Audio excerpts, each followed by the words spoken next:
We no afraid, we no see no one where we afraid of. We no afraid, we no see no one where we afraid of. Yeah, this is Everton Blender. And it's all about the young police from Jamaica. Seeing Young Police Channel. Big up yourself. Everton Blender said that. We no afraid, we no see no one where we afraid of. Blessed love, Rastafari. Yes, welcome to the Jamaica Young Police Channel.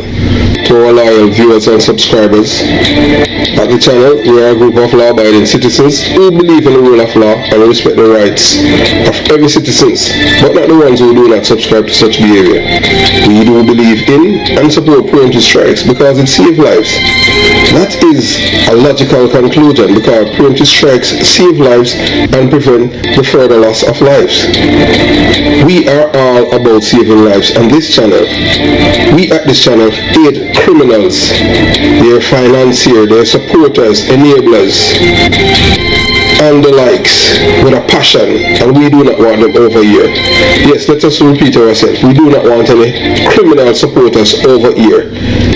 Please, we do not want your views, your subscriptions, your likes, or your comments. Please go elsewhere where the red carpet is waiting for you. Over here, we want you, the criminal supporters, enablers, financiers, and all the likes, to go to prison or madness. Let me repeat myself. We are the Jamaica Young Police Channel. We do not want the criminal supporters and their circle over here. We want you to go to prison or madness. Moving on to our video. You know, growing up in Jamaica, I used to think that Americans were some of the smartest people on earth. But when you live here and experience interacting with them, you realize that they're not the smartest thing. I'm telling you that.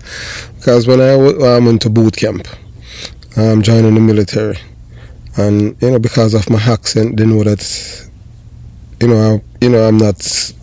I'm not an American. I did not raise in America. So some of them asked me where I was from. And I told a guy that I was from Jamaica. And he asked me how long it took me to drive from Jamaica to boot camp. And I rolled my eyes and I'm like, you can't drive from Jamaica to here. That's when I realized that having conversation with these people, I realized that these people, not only that they are not smart, but the way that they have been educated is that there's everything has to do with the world is centered around America. So they don't know about rural affairs and other countries. They know about Bob Marley, and at the time, you know, Bob Marley, some of them knew about Marcus Garvey, especially the black ones. But I can tell you that the depth of intelligence was very, very poor. They are not smart, I am telling you that. Most of them that join the military, the first time they leave rural America and see even an airplane was when they join in the military. They have never ridden, they have never sat on a plane seat before, in a plane, and the things that they experience, they have never experienced in a city, because these people live far away from cities, because not only that they can't communicate well with each other, is that these people, they are just violent white people. Anyway, elections have consequences. It's not just a catchy phrase, it's a grave truth written into the very fabric of democracy. Every ballot cast or withheld shapes the destiny of a nation. And today, the people of Jamaica stands on the edge of a critical decision that could either uplift the country to new heights or prosperity, or plunge it into chaos, corruption, and captivity of foreign interest. Let the tragedy of what happened in the United States serve as a bold and ignorable warning. So I obviously watch a video of a woman by the name of Rachel Maddow that worked at MSNBC. Very, very talented, and I would say fair in her delivery. The American mistake our low information voting undermined democracy. In 2016, a man named Donald Trump rode a wave of populism into the White House using fear racism and deception as fuel for his political machine. He did not win because he offered the best ideas. He won because millions of low information, high ego voters, many of them poor white Americans, believe his lies. He convinced them that their pain and poverty were the fault of black Americans and Hispanic immigrants. Now let that make sense. Those of you who are listening to me right now and can think would know that for you to be poor, you know that it's not black people or immigrants why you're poor. It's the people who control the power structure, which is the same party that he represents. But they have been doing it for centuries, fooling them, telling them, pit them against, use race, pit them with race. Because if all of them unite, America would be a better place. There's a guy by the name of Fred Upton that was trying to get the black people and the white people to let them know that all of you, the one thing you have in common is poverty. And the FBI killed him in Chicago. So Donald Trump told him that the American dream was stolen by others and he is the billionaire outsider who restored it. He ran on law and order, a coded appeal to white nationalism, while undermining the rule of law he claimed to defend. And when thousands of his supporters stormed the Capitol on January 6, 2021, in an attempt to overthrow the legitimate election, Trump did not denounce them. Instead, he pardoned them, celebrated them, and fed them more lies. The entire world watched this disgrace unfold. It was a direct assault on democracy. Yet he walked free. And why? Because the U.S. Supreme Court, tainted by political corruption and white supremacist ideology, bent the Constitution to shield him. Let's be clear, if Donald Trump were black, he would be in prison, and they would shot him dead for treason. That's a reality. In America, as in many places, still infected by the poison of colonialism and white supremacies. Whiteness is immunity, and blackness is criminality. Justice is not blind, it's color-coded. But how did this happen? Because intelligent, thoughtful American people who saw through the lies stayed home. They were disillusioned with the system. They didn't like the other candidate. They thought their vote didn't matter, and in doing so, they handed the keys of democracy to a madman. The Jamaican crossroad, don't let this history repeat itself. Now look around Jamaica. We're at a crossroad too, and we cannot afford to make the same mistake. Do not be fooled by the smooth talking politicians who claim to be for the people, but who were born into privileged descent, did from slave owners, and have never struggled for a single meal in their life. They don't know what it feels to be hungry. They don't know if you walk with shirt when I have no button and expose your belly and your chest and walk barefoot and wear the same pants every day. You all sleeping night. Don't be seduced by their media trained accent and rears empathy. Look at their record, not their rhetoric. In this case, we are talking about Mark Gummy Beer Golden, a man whose very existence in Jamaica politics is an insult to every descendants of African slaves who built this country with blood, sweat, and broken chains. This is a man who was not even born in Jamaica, yet now wishes to lead it. A man who benefited from generational wealth born out of enslavement, and who represents a political organization, the PNP LGBTQ plus criminal organization, that has historically been complicit in Jamaica's decay, division, and disorder. So the same way like how Donald Trump is able to divide America, that's how the PNP has done for decades. Pit the PNP against Jamaicans. Because the PNP supporters don't see themselves as Jamaicans, them see themselves as PNP, die-hearted PNP, and them with dead them born PNP. As if PNP is etched on the birth certificate. This is not about party lines, it's about national survival. The people must choose between a future of accountability, order, and opportunity, or one of lawlessness, entitlement, and economic regression. Jamaicans, please do not sit this one out. Too often the good, the wise, and the decent people of Jamaica sit on the sidelines saying, I don't vote because they are all the same. But not voting is a vote. a vote for the status quo, a vote for oppression, a vote for betrayal, a vote for criminality, for Klansman gang. Remember, the PNP gave us the most murderous gang ever in the history of Jamaica. They formed that gang when they were in government. Remember, the PNP is not about law and order. They are about criminality. Divide and rule and use fear for control votes. Do not underestimate the danger of indifference. The enemies of progress thrive when intelligent and patriotic sit silently. Election matters. Leaders matters. Truth matters. And your vote is your power. Jamaica cannot afford to make the same mistake that millions of Americans made, allowing racism, misinformation and apathy to destroy their democracy. This is a warning, not a whisper. We must not hand the future of Jamaica to a man who has never known our struggle, who stands on the shoulder of slave owners and who would gladly barter the soul of the nation for foreign approval. Stand up, Jamaicans. Speak out, Jamaicans. Vote smart, Jamaicans. And never forget, elections have consequences. Choose Jamaica over privilege. Choose progress over propaganda. Choose truth over tribalism. And most importantly, choose leaders who are rooted in the soil and struggle of the Jamaican people. And that is Andrew Holness.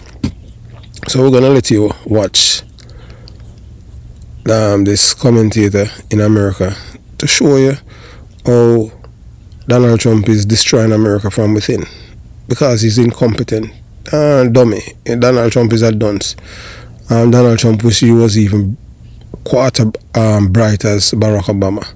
But the only thing with Donald Trump you have to give him credit with, and it's not him, it's because of the religious bigots them, is that he does not support the social engineering of the LGBTQ plus criminal mafia, which is this madness, and how they want to destroy children. But you have to understand that the people in America, that's how they operate. So you watch, you listen, and you decide. And please, just watch to the end and you will learn something from it.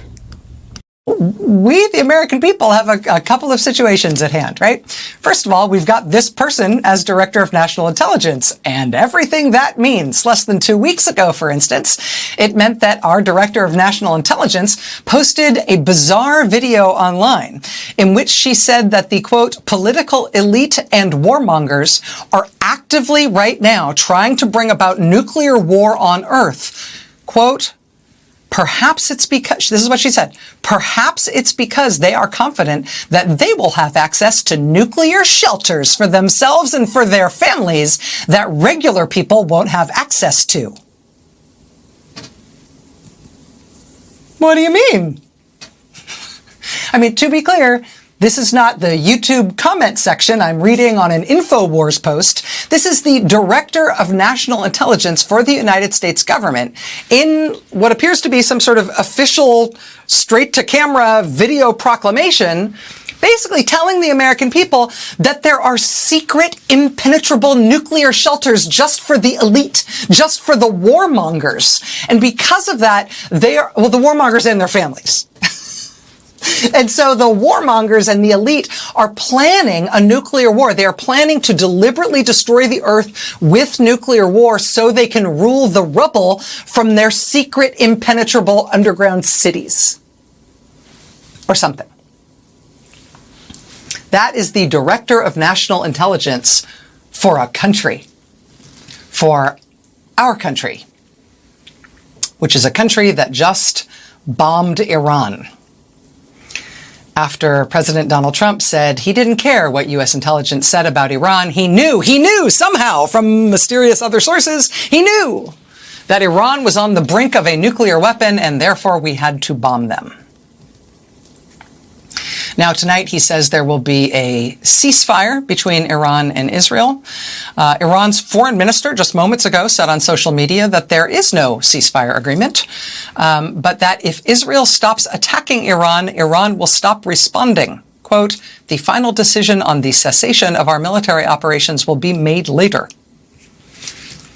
So we don't exactly know what that means. We will see. But here in the United States, this follows a new national terrorism advisory alert from our government's Department of Homeland Security, which advises that Trump's decision to bomb Iran, quote, could contribute to U.S.-based individuals plotting violent attacks here in the United States. So again, if you're the U.S. government, think about what you're going to do to respond to circumstances like this, right? How do you prepare us as a country? How might you harden our defenses or try to avert any such attack, which our government, again, is now warning about? Well, again, it depends on who is running the U.S. government. And in the case of President Donald Trump, the way he has been preparing the government for this eventuality is by forcing out the head of the National Security Branch at the FBI. Don't worry, though, there's also a National Security Division at the Department of Justice. Well, Trump demoted the acting head of the National Security Division at the Department of Justice, apparently because that acting chief didn't move quickly enough after the inauguration to take down the picture of President Biden and put up the picture of President Trump. And so he was demoted out of that job. That said, the FBI also has its own specific counterterrorism division. He appears to have been pushed out. He left the FBI last month. But don't worry, there is at least one senior counterterrorism position in the United States government that has been definitively and deliberately filled by this president. It's at the Department of Homeland Security. Department of Homeland Security's domestic counterterrorism hub leads nationwide efforts to prevent targeted acts of violence of all kinds. President Donald Trump, in his infinite wisdom, has put this man in charge of that at Homeland Security. Feast your eyes. He's 22 years old, 1 year out of college with no evident national security experience whatsoever. Before volunteering for the Trump campaign, his LinkedIn page reportedly explains that his work experience includes, quote, lawn care work around my neighborhood. Also, working part-time as a clerk at an H-E-B supermarket. He also apparently once had an internship at the Heritage Foundation, and according to a recent ProPublica profile of this young man, again, who is Donald Trump's best guess at who would make a good counterterrorism chief for the United States government at this moment in time, according to ProPublica, quote, the bulk of his leadership experience comes from having served as Secretary General of a model United Nations club in school.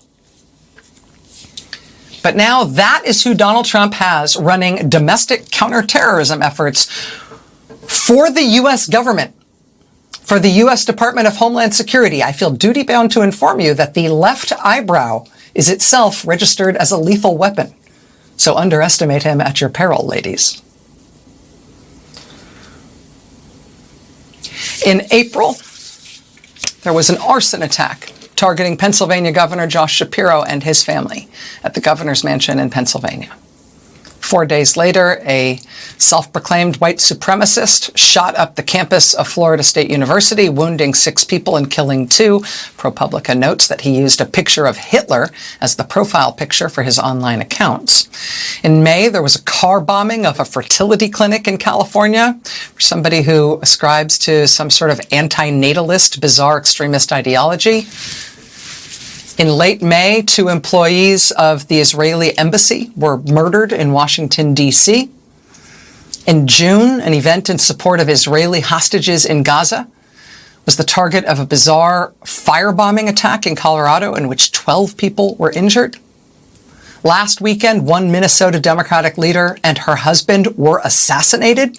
Another Minnesota Democratic legislator was shot 9 times and has thus far survived. His wife was shot 8 times. She has just miraculously been released from the hospital.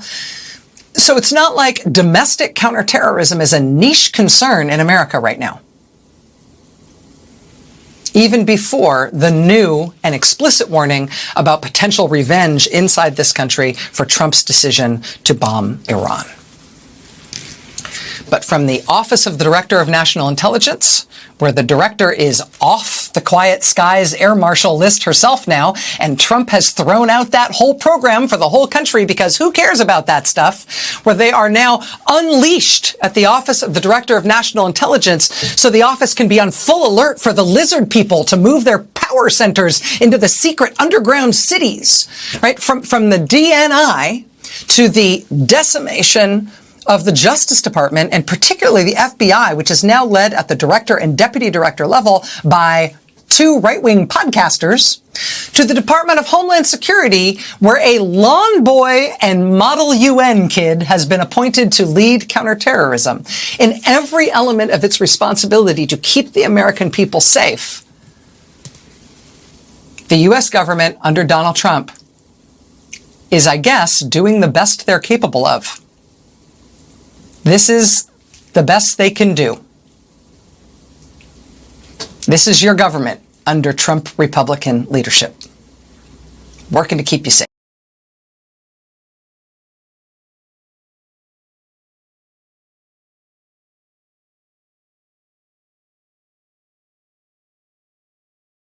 Yeah, so, Donald Trump has done something that no American president has done. This is something that has been in the making since 1979. But remember, if those of you who knew history or read history would know that the American government has toppled the democratically elected president of Iran in 1958. But the American people, they won't tell you that. Because you have to understand and put in, and they are the one that created the environment for the current regime in Iran. Now, Donald Trump, America is on a dangerous move. They attack Iran. And whether or not you want to believe, Iran have so many sleeper cells in America. And Donald Trump is making America less safe by appointing the least qualified to lead the most critical agencies. Let us speak plainly and with urgency. The safety of the American people, your children, your families, your communities, is not just on a threat from outside actors or extreme plots. It is being undermined from within by a president who has shown a consistent pattern of placing loyalty and ideology above competence and national security. Donald Trump's appointments to key intelligence and national security roles have turned what should be a shield for the nation into a circus, and a dangerously unstable one. Trump's intelligence appointments are a national security risk. When you think about the director of national intelligence, you expect the best. Someone seasoned, rational, measured, and informed. But under Donald Trump, the role has been given to someone who, rather than calmly analyzing global threats, is spouting online conspiracy theories indistinguishable from fringe message boards. This is not hyperbole. Just recently, Trump and DNI publicly claimed that the elites are plotting a nuclear war so they can hide in secret bunkers while the rest of humanity burns. This isn't a joke.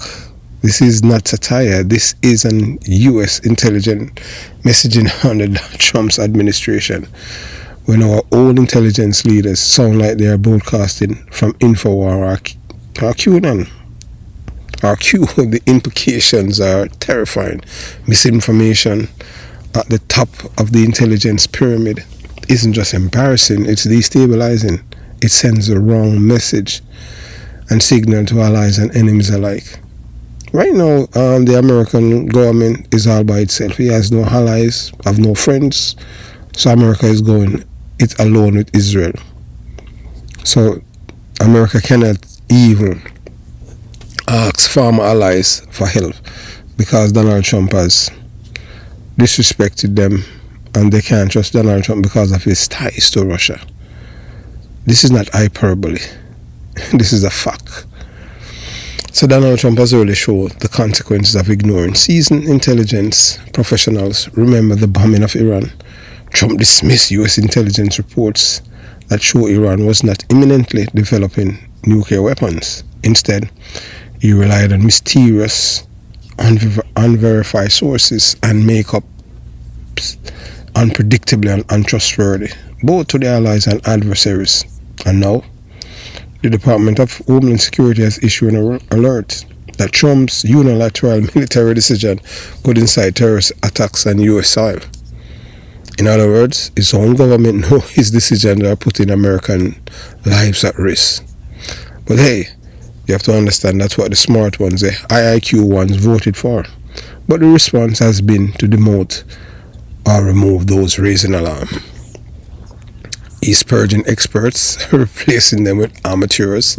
National security isn't a place for amateurs or political cronies. Yet, Donald Trump has systematically removed experienced leaders from their posts at the FBI, the DOJ, and DHS, and replaced them with unqualified loyalists. The head of the FBI, the National Security Branch, fired. The acting head of DOJ, National Security Division, demoted. Not for incompetence, but for not switching out the photo of Biden fast enough for one of Trump's. That is such a man baby. The FBI top counter-terrorism official gone, and who has replaced them?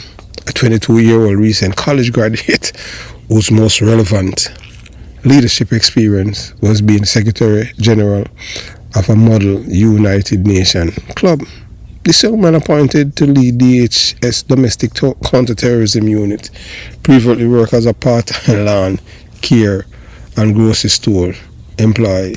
Now, it goes to show you that, there's a global instability warning because of Donald Trump's,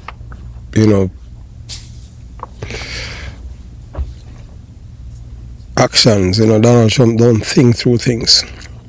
Donald Trump's America nation in decline, one dangerous appointment at a time. Let's not sugarcoat it. Donald Trump is a national security disaster in the making, and his choices for leadership in America's most vital intelligence agencies are not just bad, they are reckless, ignorant, and dangerous. Under the guise of draining the swamp, Trump has not recruited the best and the brightest minds of America. Instead, he has assembled a clown show of conspiracy theorists, MAGA cultists, and anti-democratic extremists. Individuals whose qualifications are measured by loyalty to him rather than competence or experience. But this is what the voters want, that voted for Donald Trump, and the Latinos who want Donald Trump to deport the illegals and the criminals, and now realizing that they are the ones who are being deported, especially the ones from Venezuela, Cuba, Haiti, and other countries.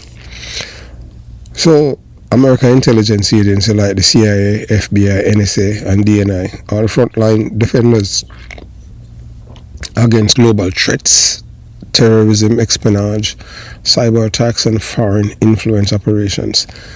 These agencies require leadership grounded in critical thinking, experience, moral clarity, and understanding of global diplomacy. But Trump, he is zero respect for these principles. Instead of placing seasoned experts in these sensitive positions, he has installed loyalists who peddle in QAnon-style conspiracies, deny the truth about Russia, and undermine the very agencies they were meant to protect. In Trump's world, facts are negotiable, and intelligence is only valuable when it praises him. This is not leadership, it's delusional paired with authoritarian ambition. The dumbest administration in modern history. While every president has made some questionable appointments, Trump normalized idiocy and delusion at the highest level of government. He has elevated individuals who barely understand their own job description and actively rejected science, data, and truth under his leadership. The Department of Homeland Security saw a rotating cast of sycophants more focused on Twitter trends than counterterrorism. Former acting director of National Intelligence Richard Grenell, one of Trump's loyalists with zero intelligence background. The FBI, once an institution of global respect, was routinely attacked by Trump for daring to investigate Russian interference in the 2016 election, a fact confirmed by multiple investigations. These aren't just bad hires, these are catastrophic decisions that weaken the fabric of national security and make America less respected, less stable, and more vulnerable to enemies both foreign and domestic. America, the global punchline. There was a time when America was the moral compass of geopolitical leader of the world. That era is fading fast under Trump shadows. Ask yourself, who truly respects America today? None. No one. No country. From Europe to Asia, global leaders are scratching their heads, laughing behind closed doors, or worse, plotting their moves in a world where America is no longer feared or admired. Because when your commander-in-chief praises dictators, spread fake news, and throw American own institution under the bus, the world see a superpower in decay, declining. Enemies like Vladimir Putin, Xi Jinping, and Kim Jong-un aren't intimidated, they are entertained. They have seen Trump attack on NATO, isolate America from its allies, and flirt with autocracy, all while being cheered on by voter base that struggle to understand civics, history, or international policy beyond Facebook memes or Twitter. A president built on lies and grievance. Let's be honest, Donald Trump is not smart.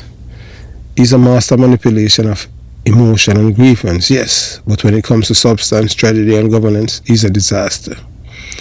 His understanding of the Constitution is shallow. His respect for democratic norms is non-existent. His foreign policy, a confusing cocktail of admiration for strongmen and disdain for allies. And yet, he still garners support, largely from those who do not understand the consequences of poor leadership, or worse, celebrate ignorance as a virtue. When your voter base is more educated in conspiracy theory than history or policy, this is the result. You elect a man who mocks science, ignore briefings, and believe gut instinct is a better guide than expert analysis. You elect a man who governs like a reality TV star, not a president. The stakes could not be higher. This is not about the left or the right. This is about the survival of the American Republic as a stable functioning democracy. Trump is not just unqualified, he is uniquely dangerous. He invites chaos, celebrates division, and prioritizes ego over nation. He has weakened America's alliances. He has eroded trust in democratic institutions. He has turned intelligence into partisan warfare. He has made America the laughingstock of the world. And if followed to return to the way that he wants America to be, he won't stop. He will double down, purging anyone who dare to speak the truth and surround himself with even more dangerous yes men. The next wave of appointment will not just be dumb, they will be actively anti-democratic. America deserved better, but America did not choose better. The United States cannot afford 3.5 more years of Trumpian madness. The rest of the world is watching and waiting for Americans to wake up. The choice is clear. Either reclaim America's dignity and global leadership, or descend further into dark and dangerous parades of itself. This is not just about Trump. It's about every American who still believes in truth, reason, and a better future for a generation to come. They did not reject ignorance. They did not reject chaos. They did not reject Trump. They voted for him because American greatness is in slogans. It is in people's institutions and values. Don't let one man and his band of misfits destroy that, because at the end of the day, the American people will suffer. Because America, when they say make America great, this is not make America great. It may make America less safe. Have yourself a beautiful day. Donald Trump and his sycophants, they are all dummies. Yes, Jamaica Young Police Channel out. And man, I can tell you whether or not you want to believe it, it's going to affect everyone worldwide, because America is no longer seen as the global leader, but as seen as the laughing stock of the world. Can you believe? So, one dummy elected by millions of other dummies. Racism is closer to these people's chest than common sense. Have yourself a nice day. Jamaica Young Police Channel out.